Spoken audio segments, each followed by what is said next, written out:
नमो नमः। एतत् चलचित्रं छत्रविषयेऽस्ति। एतत् छत्रं पूर्णरूपेण चूर्णकैव निर्मितमस्ति। तदैवेतत् शीतलं चिरस्थायी च अस्ति। अधुना अहं वदिष्यामि केन प्रकारेण एतादृशं छत्रं निर्मितवान् अहम्। ये वीडियो छत के विषय में है।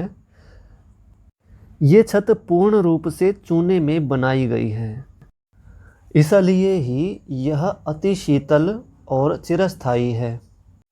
अब मैं आपको बताऊंगा कि कैसे मैंने ऐसी छत बनाई। चूने और ईंटों में दीवार बनाकर उसके ऊपर स्टील बीम्स को रखा गया और उसके ऊपर नीले पत्थर की पट्टिकाएं रख दी गई और चूने के मसाले से संधियों को भर दिया गया। तत्पश्चात शिला पर 2 इंच मोटी मिट्टी की परत चढ़ाई, उसके ऊपर पॉलीथीन बिछाई गई और फिर उसके ऊपर 2 इंच और अतिरिक्त चिकनी मिट्टी की लेयर चढ़ाई गई।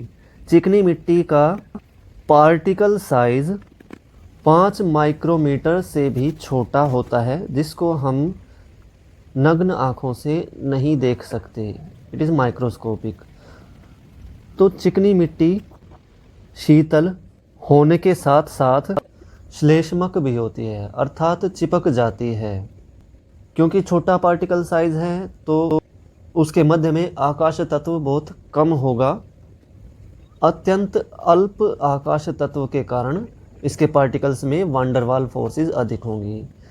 उसको पीट के दबा दिया गया मिट्टी को और उसके ऊपर फिर चूने की पाउडर की एक लेयर बिछा दी गई और उसके बाद ईंटों को चूने के मोर्टार में मसाले में लगाना आरंभ किया।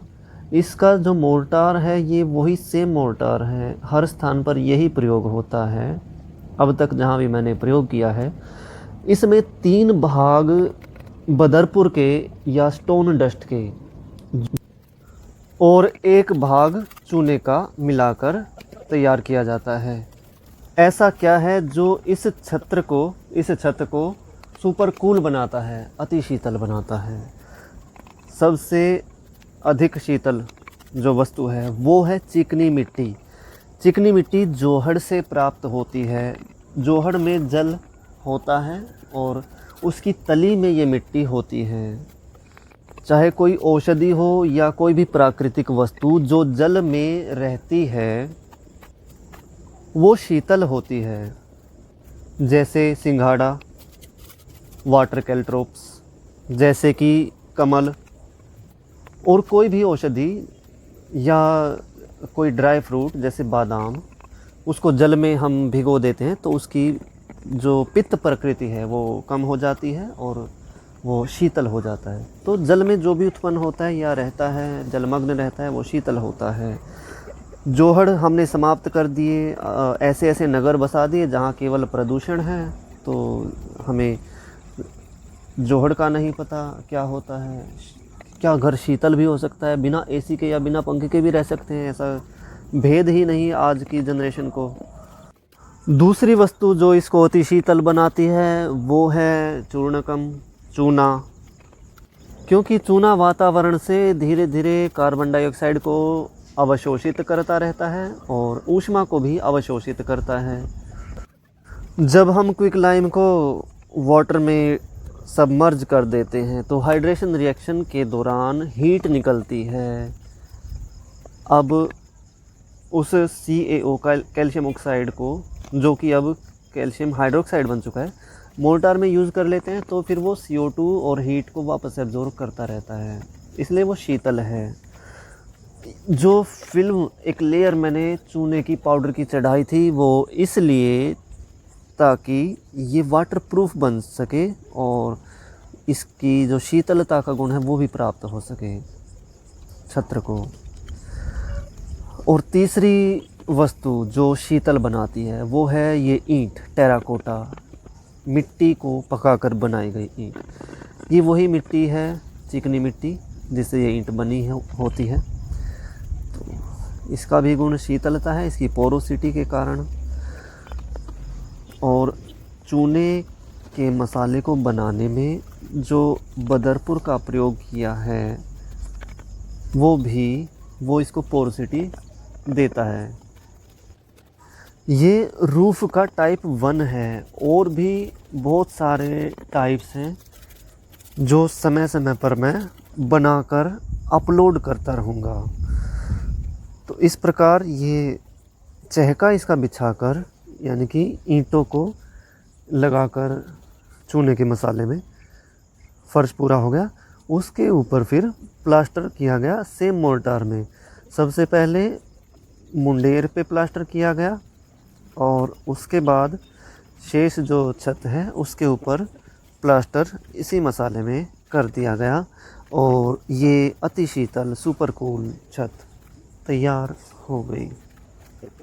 जिस दिन मैंने इसके शिला के जोड़ में जो पट्टिकाएँ हैं ना पत्थर की, उनके जोड़ में मसाला भरा था, तुरंत उसी दिन वर्षा आरंभ हो गई थी और सारी रात बरसता रहा था और सुबह भी वो चूना वहाँ पर वैसा का वैसा ही था। तो वर्षा काल ही सर्वोत्तम होता है निर्माण कार्य के लिए। अब वर्षा का समय आने वाला है। लेपन करने से पहले बहुत अच्छे तरीके से जल से तराई कर लेनी चाहिए छत की, उसके बाद ही ये प्लास्टर करना चाहिए। और अब एक काम जो शेष रह गया वो है इसके ऊपर पुट्टी प्योर स्लेक्ड लाइम की। उसको करने के लिए लंबे समय तक हाइड्रेशन होनी चाहिए, स्लेकिंग होनी चाहिए लाइम की। प्योर लाइम की पुट्टी करने से ये छत और अधिक वाटर रेजिस्टेंट हो जाती है और अधिक शीतल हो जाती है। शीतलता का गुण इसलिए बढ़ जाता है क्योंकि जो श्वेत रंग है ये सूर्य की किरणों को परावर्तित कर देता है, रिफ्लेक्ट कर देता है, मिनिमम एब्जॉर्प्शन होती है, तो इसलिए ये ठंडा होता है।